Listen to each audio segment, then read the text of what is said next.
Warning: the SCP Foundation audio archive is classified. Access by unauthorized personnel is strictly prohibited. Perpetrators will be tracked, located, and detained. qntm's Proposal. Item: SCP-001. Object Class: Safe. Special Containment Procedures. SCP-001 is to be kept locked along with all data pertaining to it, inside the primary archival vault on Sublevel 1 of Site-10. The vault is a custom-manufactured, reinforced concrete and steel, vertical octagonal prism, see Appendix U for full schematics, with a 2,000 kg, 0.9 meter thick, time-locked access portal in the ceiling. The time-locking schedule should be classified and available only to Dr. Y. Mirsky. Access is conditional on 3-factor authorization, for example, keycard, fingerprint, and passphrase. SCP-001 is among the safest artifacts in the Foundation's possessions, and these measures are primarily intended to prevent theft. Description: SCP-001 is a smooth, black, perfectly ellipsoidal, around 15.1 centimeters by 15.4 by 16.5 centimeters onyx gemstone with a mottled white pattern. Wrapped around its exterior, encompassing its equator and both poles, is a complex and layered fractal filigree of gold metal. The gold is sculpted into broad strokes at what is now usually agreed to be the lower or south pole of the object, but with increasing latitude, the pattern becomes progressively more intricate. Near the North Pole, also called the lock or singularity, see acquisition report below, the pattern complexity progresses beyond the capability of optical or electrobeam microscopes to resolve. Further investigation is pending advances in microscopy technology. The gemstone continuously emits a small quantity, around 34.5007 to 34.5010 milliwatts, of thermal radiation in the microwave range. As a result, the gold filigree is warm to the touch. The white mottled areas emit fractionally more radiation than the black onyx areas. Other than this, SCP-001 is totally inert. It is opaque to all forms of electromagnetic and hard radiation, and so far, indestructible. See log for Project Pluto below. Its onyx and gold composition is guessed from visual inspection, since the taking of samples for chemical analysis has proven impossible. Project Pluto Master Log. The following experiments have failed to open SCP-001. Conventional lockpicking, brute force assault with hammer, chisel, sledgehammer, bolt cutters, welding torch, bandsaw, etc. Sustained heating to 5,000 degrees centigrade in industrial furnace. Artifact reflected all thermal energy and did not increase in temperature. Direct application of industrial cutting laser, around 160 kilowatts per centimeter squared, concentrated on the lock. Artifact reflected all energy. Compression in vise, car crusher, hydraulic diamond face press, all destroyed. Application of corrosive acids and other highly oxidizing compounds, no reaction. Detonation of a plastic and solid explosives up to 0.5 kilotons TNT equivalent at point-blank range, no effect. Detonation of a 15 kiloton TNT equivalent atomic warhead at point-blank range, authorization granted retroactively by Dr. Mirsky, no effect. Project Pluto is ongoing with the full support of Foundation resources, according to Dr. Mirsky. SCP-001 Acquisition Report. The earliest record of SCP-001 is in the handwritten journal of minor Scottish aristocrat Sir Edwin Young, 3rd Baronet, lived from 1611 to 1677. As was customary at the time, Young kept a cabinet of curiosities, a small room of artifacts of undetermined provenance, such as sculptures, preserved creatures, and trinkets. Young's journal included references to his acquisition in 1654 of Ain-bound jewel of oinks and filigree gold of fineness beyond rational statement, while traveling across the Mesopotamian desert. The journal indicates that SCP-001 was found buried in the ruin of a bitter, blasted place, older than days, or what Young took to be a temple of a fearsome death god. SCP-001 was found encased in stones at the center of 4 enormous runic stones. Young's journal includes a sketch of the most readable side of the most well-preserved stone, but he was unable to read the runes or find a scholar who could translate them. Young's account of his journey to the location of the ruin is incomplete. It has not yet been located. Young's selections of curious provenance lay in storage for several centuries after he died. In 1805, his descendants donated SCP-001 to the Scottish National Museum in Edinburgh. The curators of the museum regarded SCP-001 as an ancient, fragile, and priceless example of ancient Sumerian metalworking. They therefore failed to discover its anomalous warmth, its indestructibility, or its impossible microscopic scale construction. They were, however, able to identify the runes in Young's sketch as tertiary Sumerian cuneiform, circa 3400 BCE. Only a partial translation is possible as follows. With loss and unknown, we, or I, unknown, a noun, a pact, probably a proper noun. On this ending or finality, unknown, joy and permanence, possibly protection. Mr. McCandish, who performed the translation, noted, "This appears to be some sort of incantation or spell of containment. A pact is the same name of whoever is imprisoned within the gemstone." SCP-001 was finally placed on semi-permanent display in 1949. In 2003, Foundation staff observed that the mottled white patterns on the surface of SCP-001 resembled the cosmic microwave background, a pattern of microwaves encompassing the entire observable universe, as mapped by NASA's Wilkinson Microwave Anisotropy probe earlier that year. Closer inspection showed that the two patterns were identical. SCP-001, along with Baronet Young's journal, was immediately purchased by a Foundation front organization and transferred to Site-10. Dr. Q. Hack and Dr. Wymerski performed initial routine analysis. Research continues under the auspices of Dr. Mirsky, Dr. Hack having recently left the Foundation. Young's journal also includes several detailed sketches of SCP-001. In one of the sketches, a small ornate object resembling a key is shown fitted into its north pole. The key has not been recovered. SCP-001 is an O5's tale. Good evening, Doctor. No, don't stand up. And yes, I am who you think I am. Let's not make any more of this than it is. You know my number, and I know enough about you to make a duplicate that even your mother wouldn't be able to tell apart from the real you. No, that's not a threat, just a fact. Now, as to my business here, it seems you have stumbled upon something above your clearance. Well, no, stumbled is not the right word. Dug up? Perhaps. And you are getting to the point where further digging would end in some fairly lethal gunshot wounds. This would be a sad state of affairs, as you are otherwise quite a good researcher. Therefore, you are getting something very few people in the Foundation would ever get, an explanation. Yes, we were alerted when you first started digging into SCP-001. Every researcher who's been around for a while looks into it. Most are satisfied when they uncover the angel with a flaming sword is buried under enough levels. But then you started looking into the factory, and that is when I knew you wouldn't stop. So here it is, plain and simple. The factory is SCP-001. But it will never be written up.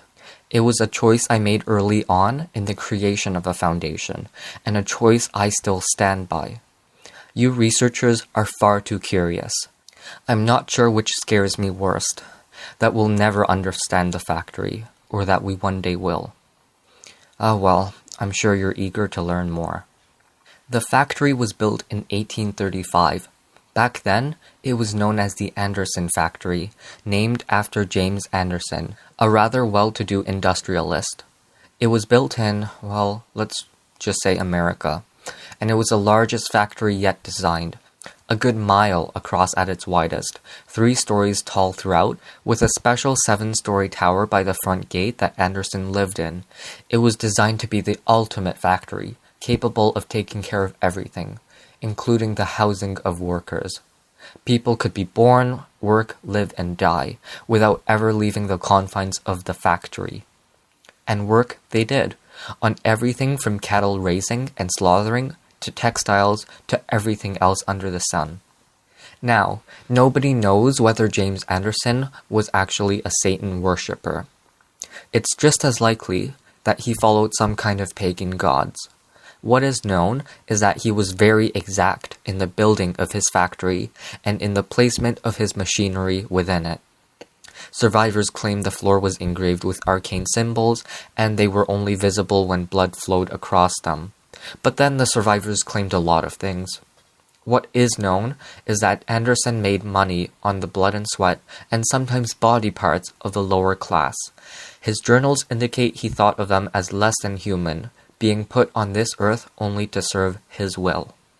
Of course, at that time, no one knew about his predilections, and so people flocked to the factory.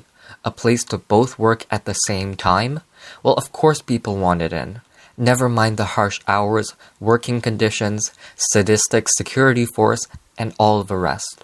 Factory workers were forced to work 16-hour days, work only shutting down on Sundays between sunrise and sunset. Workers were not given individual rooms, instead sharing rooms with 8 other people, sleeping in shifts of 3. Medical attention was unheard of. If you were injured in the course of your duties, which most people were, you were expected to just keep working. Anyone too injured to work was dragged off by the security, never to be heard from again. For 40 years, the Anderson factory cranked out all sorts of things for people. Meat, clothes, weapons. Never mind that the beef might be mixed with human. Don't care that weapons were forged in blood. No attention needed to be paid that the clothes were dyed with. Well, you get the idea. Rumors leaked out, but the products were so good. Why bother? Until someone got out. I never met the brave soul who managed to escape, but she managed to meet with President Grant, and in 1875, he enlisted my aid. At that time I was, well, it doesn't matter. We'll say I was military, kind of, and that my people were the same. 150 good men and some few women who were often given jobs that weren't supposed to be common knowledge. We'd been cleaning out some Confederate holdouts and some of the worst things we found down south. So we did some research, didn't like what we saw, and went in, loaded for bear. I don't actually remember much about the night it all went down. Most of it blends together in my head. I get flashes sometimes of the people chained to the line, living next to the dead, and damned hard to tell which was which. Children working underneath machines, the majority of the flesh scoured from their bones by the great wheels and cogs, and the other things. No, I'm all right. I haven't thought about that night for a very long time. The security force wasn't much of a problem, but then Anderson's creations showed up. He'd been taking the injured workers and, well, experimenting on them. Men, if you could call them men, with multiple arms sewn together, some of them combined with animals, horrible monstrosities out of mankind's worst nightmares. They kept coming, wave after wave of not quite living creatures. I lost a lot of good people that night. And then we found Anderson's breeding pits, girls as young as 8, chained to the walls, forced to be nothing more than... I'm sorry. Even today, more than a century later, the memory makes me see red. When we finally found Anderson cowering in his office, we hung him from his tower window with his own entrails. As he died, he laughed, saying it didn't matter. We could kill him, but his factory, the factory, would go on. He was still laughing 24 hours later when we finally cut him down, had him drawn and quartered, and then burned the remains. The entire time, he uttered blasphemies I don't like to think about. We spent a week cleaning that place out, freeing the workers, putting down the things we found in the basements and many lightless rooms. We pulled out things that were useful, stocked them in a house near the gate, tried to make sense of everything. 150 of us went into that hell pit that night, and only 93 of us came out. By the end of that week, we were down to 71. But the things we found in there, my God. Well, you've been with the Foundation a while. They wouldn't seem as amazing to you, but we found toy guns that shot real bullets. A yo-yo that would flay the skin from anything it touched. Hammers that only worked on human flesh. A breed of skeletal horse that ran faster than anything we've ever seen. Cloaks that seemed woven from the night itself and let men access a shadowy dimension that I get away from myself. We found tools, both wondrous and horrible, and we were faced with a choice. I gathered my highest ranking, well, we'll call them officers to me, and we tried to figure out what we should do. They all had opinions.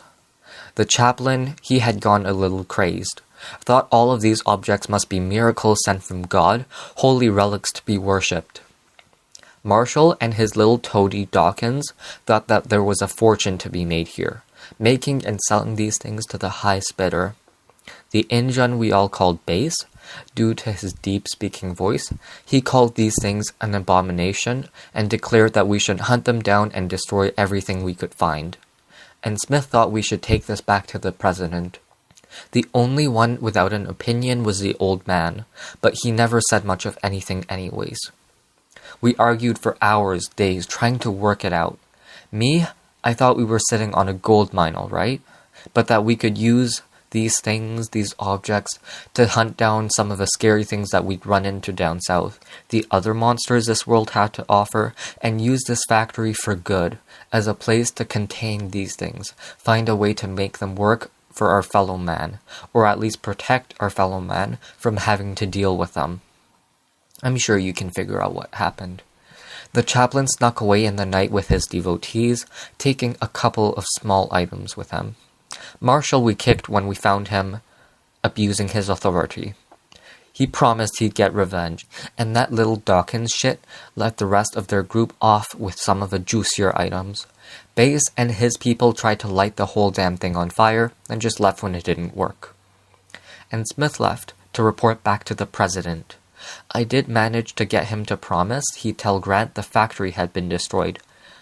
I had big plans for that place. Of course, it was kind of hard to follow through on big plans when you only have 12 other people to work with. But it was a start. And it worked for a while. We had these amazing toys, and finding people to work with us was easy.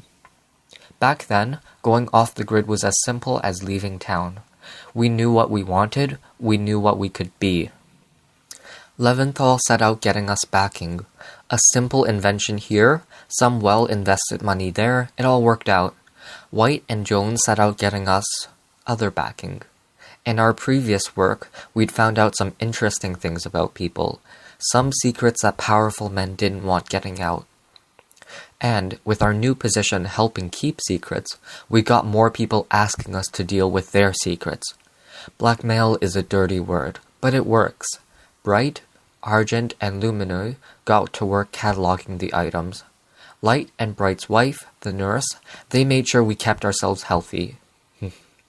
No, it's just remembering Light. She had such unusual ideas about hygiene for her time. Brilliant woman. Chov, Fleischer, and Karnoff dealt with training the troops. Tesla and Tamlin were in charge of figuring out how to take advantage of the items without making it obvious. We were amazing. The city we built around the factory, which we took to calling Site Alpha, was self-supporting.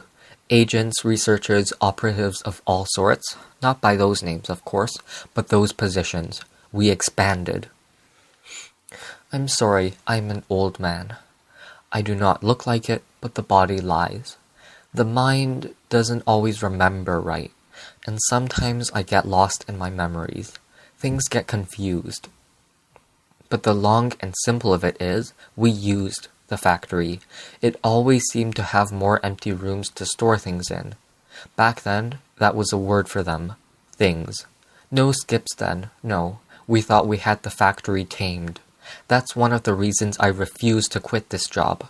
If there's anything I can do here, it's to remind people that we never tamed these things. Contain them, yes, but as we saw with Abel, tame them, never. After a decade or so, we were pretty organized.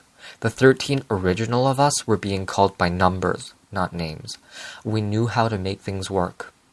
And if a thing or two vanished inside the factory, still, and that occasional D-class, well, we had D-class back then. Disposables, that's where the D comes from. Had to have someone to test things on. Tesla and Tamlin were very firm about that. But yes, sometimes we lost people who didn't matter. Dr. Bright, was fond of saying it was the factory taking its toll. You couldn't get something for nothing. 1911 was when it all went wrong. Things, we called them fairies, an entire race of things living beside us. They could look the same as you or I. The obvious difference was an allergy to iron. That's why we called them fairies. And no, you haven't heard of them. Why? Because it's that one time the Foundation wiped out an entire race of beings, root and branch, and I'm the one who did it. We'd been hunting them for some time. We'd run into them a time or two before, come out on top. So when a certain royal asked us for help, of course we were eager to get them in our debt. We'd always loved having people in our debt. We sent people to help them out, take care of what we thought was a hunting party. The next time we saw them, their heads were on poles attached to saddles of the creature the fairies rode when they attacked the factory. It was horrible. 3 words, but they convey so much. I'm sorry, please give me a moment. I've never told this part to anyone. You should consider yourself lucky. And if you tell anyone any of what I am about to impart on you, I will not just kill you, but everyone who shares your DNA in the worst ways possible. You'll think Procedure 110 Motok was a walk in the park compared to what I would do to you. We lost. The things came and they destroyed us, rode over our emplacements, slathered our people, shrugged off our weapons like they were nothing. I watched my 13 go down, left and right, just trying to hold the factory. And I, their leader, their friend, their father figure, godfather to Bright's 4 young children, confidence, sometimes lover, always a confessor, I ran like a scared little schoolboy, deep into the dark guts of a factory. I was chased by the things, always just one step ahead. I could hear them behind me, feel their breath upon my neck, and I came to a door I'd never seen before. A bronze door, covered in Arabic script of some sort. I've never been one for languages, especially not the curvy bullshit the Musclemen use, but I don't care. They were coming for me, and I threw the door open and dived through it. Everything inside was different. There was a feeling of peace, that nothing could hurt me here. The light was this dark red, but it still felt right. My ears were filled with the same steady thrumming of a gigantic heartbeat. And in front of me were the remains of Anderson. It spoke to me then, but I'll be damned if I could tell you exactly what it said. What it told me was more meaning than exact. It offered me hope. It told me that each of the things we had used from the factory, no matter what we did with them, fed it, helped it grow. But if the fairies took the factory, they would destroy it, and we couldn't have that. It offered me a deal. It could remove this event, make it have never happened. All I needed to give it was us. I didn't want to. I knew it was a bad idea. But then I saw them again, my family, my friends, dead. Dead by the hands of those bastards. I agreed, and it smiled, and I found myself once more upon the ramparts, watching the horde of fairies crest the hill, my foundation alive once more. In my hands was a weapon. I won't bore you with the details, but we slaughtered them. And with those new weapons, continued to slaughter them, everywhere they lived, everywhere they bred.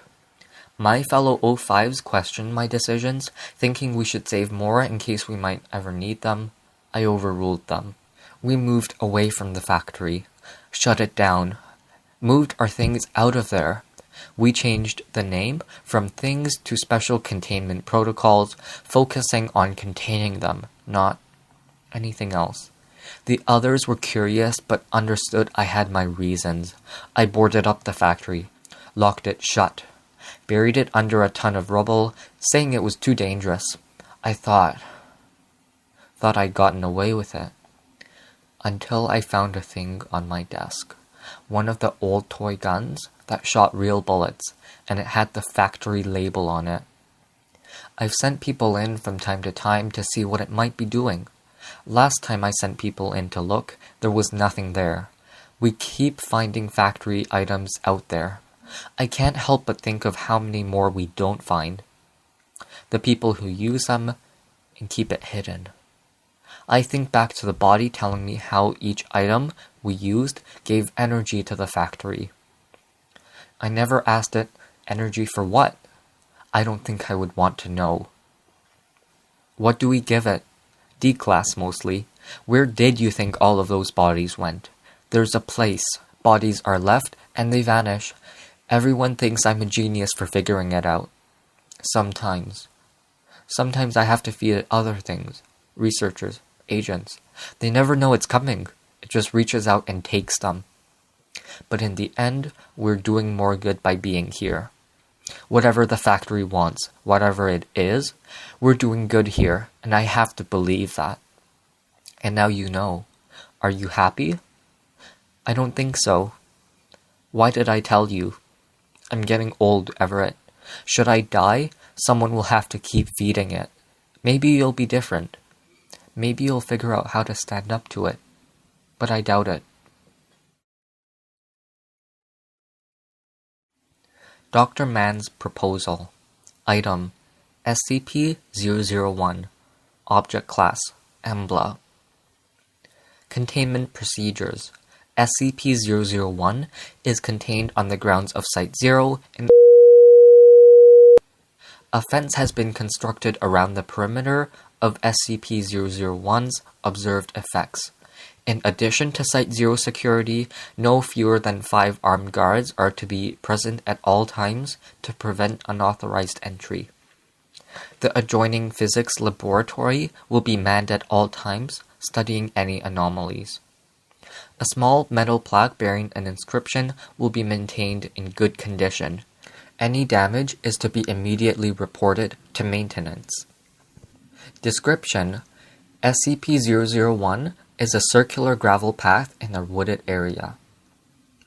When traveled in a counterclockwise direction, the trail is continuously uphill, even after reaching the original point. When traveled in a clockwise direction, the trail shows the same amount of downhill and uphill travel as expected. Level 5 clearance is required to access SCP-001's experiment log. New members of Overseer Council are required to read Document 001-05. Dr. Mackenzie's proposal. Item SCP-001. Object Class Euclid. Special Containment Procedures. All elements of SCP-001 are to be contained in separate, environment-controlled lockers at Site-0. The location of Site-0 is classified Level 5 and is only known by members of O5 Command. Access to SCP-001, its transcriptions and data, is restricted to O5 level personnel except during Protocol 0. Protocol 0 may only be enacted by a direct, unanimous act by the entirety of O5 Command, and Protocol 0 procedures are to be disseminated only to those specifically permitted by O5 Command. Description: SCP-001 is a set of 2 objects and 33 documents belonging to alias the administrator. SCP-001-01 and SCP-001-02, respectively, are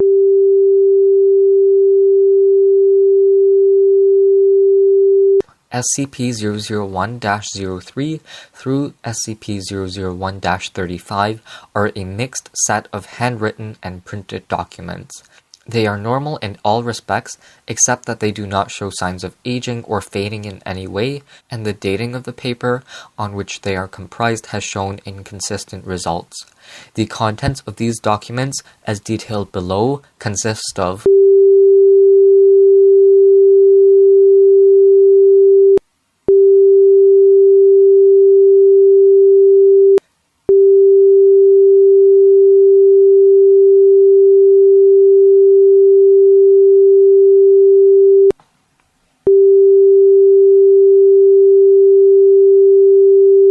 as these objects form the impetus for creation of the SCP Foundation and all of its constituent activities and processes.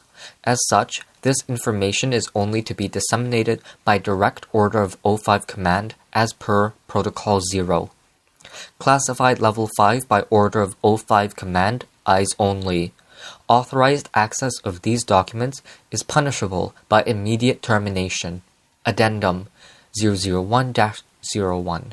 Analysis of SCP-001-01 and SCP-001-02. SCP-001-01 is a smooth device composed of an unidentified gray metallic substance approximately 22 cm wide, 30 cm tall, and 1.5 cm thick.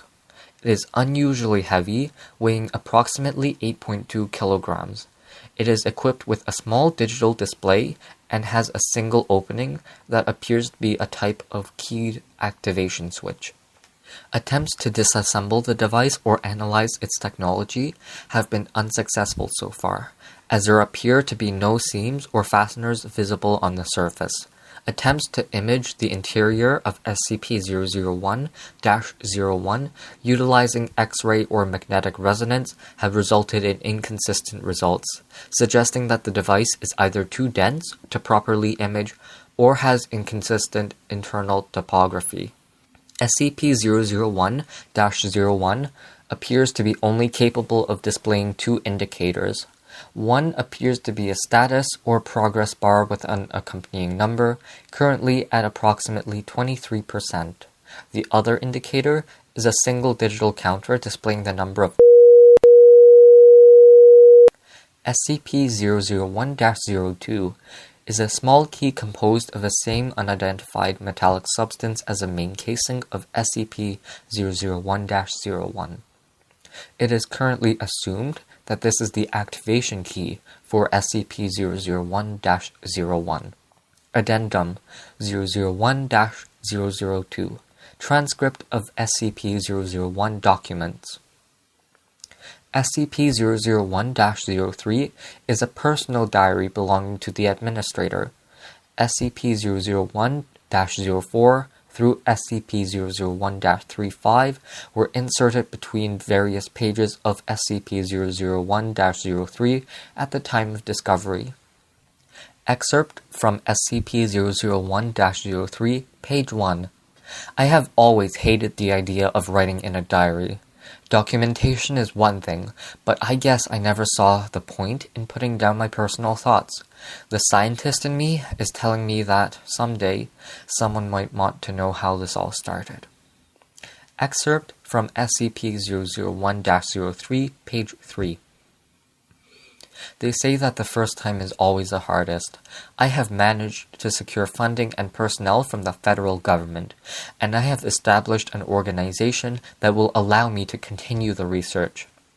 President insists that I turn the device over for safekeeping, but I have made it clear that I can't let it out of my possession.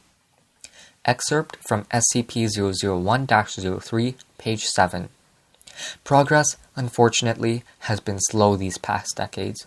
I am adamant that we cannot reproduce this technology until we have found a solution, as I'm sure that unless we kill both birds with one stone, we will simply hasten the process. Excerpt from SCP-001-03, page 9. I had to kill them. They had been reproducing the technology all along and hiding it from me. I will be moving on in the next 24 hours. This place is doomed at this point. Excerpt from SCP-001-03, page 15. Again, I will not make the same mistake again. The mere thought of lying to the very people I need to reach my goal is bitter, but I can no longer afford to let them know the truth. SCP-001-05 is a page printed from what appears to be an inkjet printer, found inserted between pages 15 and 16 of SCP-001-03. This page has been preserved in the same unidentified method as the rest of the documents in SCP-001. Memo from the Office of the Administrator. Humanity has existed in its current state for hundreds of millennia, yet only the past few have held any meaning for us. What did we do for the countless years before recorded history? We huddled in caves, warding off the night with small fires, fearful of only the things that we could not understand. It was not just that we did not understand why the sun rose every morning, it was a mystery of the enormous fish with heads of men, and rocks that came to life, and monsters that drove those who saw them mad.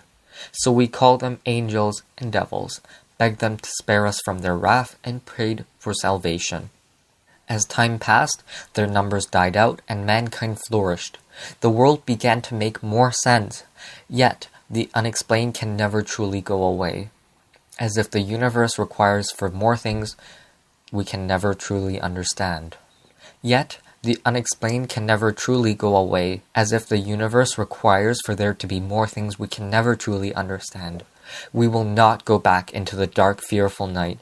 We will not be ruled by the unknown. We will stand up for ourselves. Even as the rest of humanity remains uninformed, we will fight the darkness, containing it and shielding it from the eyes of the common men, so that they continue to live in their blissful illusion of a normal world. Excerpt from SCP-001-03, page 22.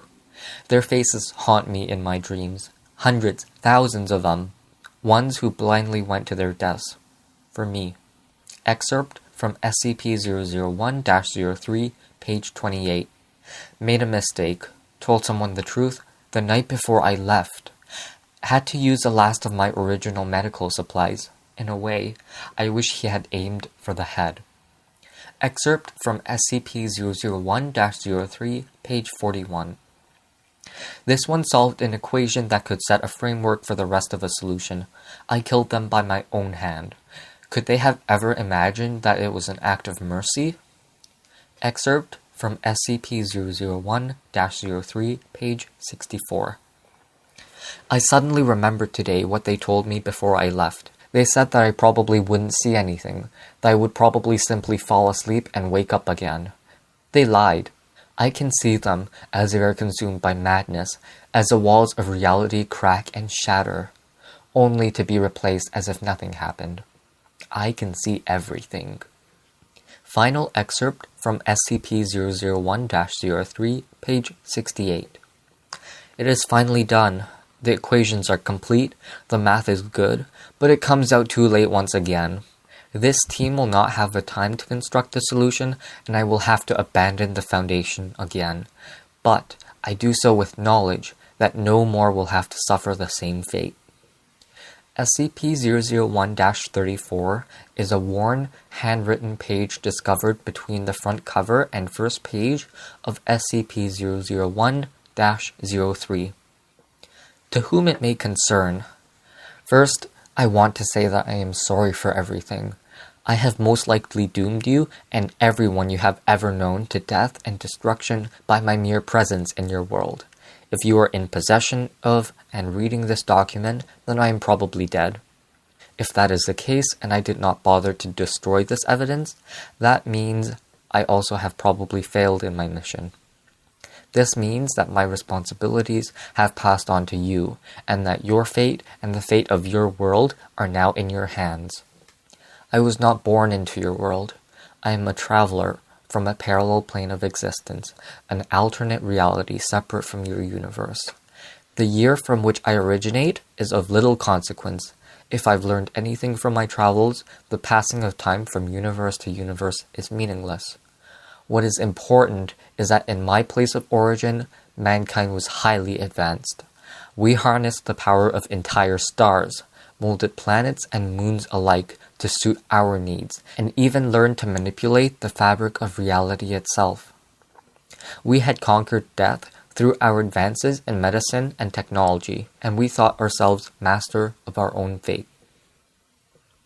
We realized too late that all things have a cost, and that our greed and hubris could not only result in the loss of everything we held dear, but doom countless others as well. Our meddling in the structure of existence had opened up cracks and twists in the fabric of reality, a corruption of the multiverse that we had failed to notice earlier, because we could not see the pieces of our reality leaking into others. By the time feedback began to manifest, it was already too late to stop it.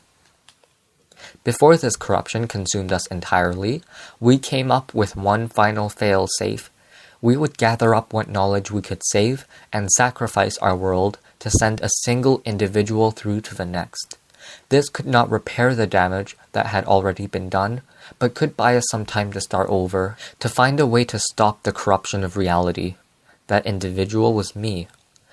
If you have not already found them, then the evidence to support my claims will start to bleed into your world soon enough. Like a rain of glass, the shattered remains of other universes will begin to fall and slip into yours. Things that defy your understanding. Fixed loops and structures with no meaning or rhyme that cannot be destroyed by means you possess. Things that drive men mad and challenge all the assumptions that you hold dear. That is why I carry with me the final legacy of countless worlds. The equations and technology described in its pages carry with them the hope of stopping the corruption, a hope that has come with a heavy price. They are the last will and testament of a bloody trail of universes that have sacrificed and been sacrificed. Those who remain may avoid their fate. At the time of this writing, they are nearly complete, but time is ever against me. If I am no longer able to see this mission through its bitter end, then it falls to you to finish what I began. Good luck. The Administrator. SCP-001-35 is a single handwritten page found between the last page and cover of SCP-001-03. The handwriting in SCP-001-35 is inconsistent with that of other handwritten documents in SCP-001. This is it, the last evidence that our civilization will have ever existed. No one is entirely sure what will happen when you activate the failsafe. Some of them are saying that the backlash from using it will instantly shatter what remains of our existence. Others are saying that using some of this power will merely accelerate the corruption by 100-fold. Either way, it will be quick. By the time you wake up at your destination, there will be nothing left of our home. You already know that it will only carry a single passenger, and the second team should have your gear ready by the time you're ready to go. I can only hope that with the time we've bought you, you can find a way to stop this disaster. If not, the device will keep track of our relative corruption level of local reality, as well as how many times it's been activated. A bit sadistic of us, perhaps? By the time you read this, I already will be dead. I'm sorry, but you have always been the stronger one. I don't have the strength to face the end with my head held high. Not without you. I love you. Addendum 001-03 SCP-001-36 References found within the documents comprising SCP-001 suggest the existence of SCP-001-36, an electronic device or large document containing comprehensive technological and mathematical data related to SCP-001. The current whereabouts of SCP-001-36 are unknown. The next part of SCP-001 will be uploaded to this audio archive in a few days. For more information and links, please see the show notes.